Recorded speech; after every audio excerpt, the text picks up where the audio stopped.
আমরাও একইভাবে মনে করছি যে বিশেষ রাজনৈতিক দলকে সরকারিভাবে বিশেষ সুযোগ সুবিধা, বিশেষ প্রোটোকল দেওয়ার মাধ্যমে এক ধরনের সিগন্যালিং করা হচ্ছে এবং যেটা লেভেল প্লেইং ফিল্ডে বাধা তৈরি করতে পারে, এটার অসম অবস্থা তৈরি করতে পারে।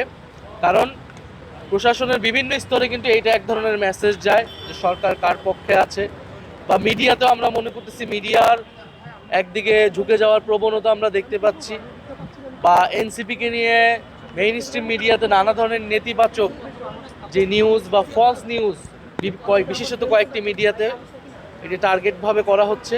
জামাত এবং এনসিপি জোট কিন্তু অনেকখানি এগিয়ে, যে আমরা অলরেডি গণভোটের প্রচারণা শুরু করে দিয়েছি। আমরা মাঠে ঘাটে মসজিদে সব জায়গায় গণভোটের পক্ষে কথা বলতেছি।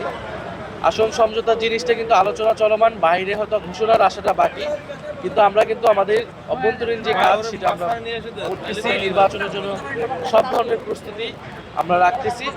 আমাদের যে আসন সমঝোতার ঘোষণাটা সেটা কেবল একটা আনুষ্ঠানিক ঘোষণা আসবে, এবং যেহেতু এখানে জামাত ইসলামও একটি সুশৃঙ্খল দল, ডিসিপ্লিন পার্টি, এবং এনসিপি নিজের মধ্যেও মোটামুটি একটা সিদ্ধান্ত নিয়ে এসেছে কারা নির্বাচন করবে, কোথায় করবে, ফলে এই ডিসিশন হওয়া মাত্র কিন্তু আমাদের আর কোনো ধরনের চ্যালেঞ্জ থাকবে না।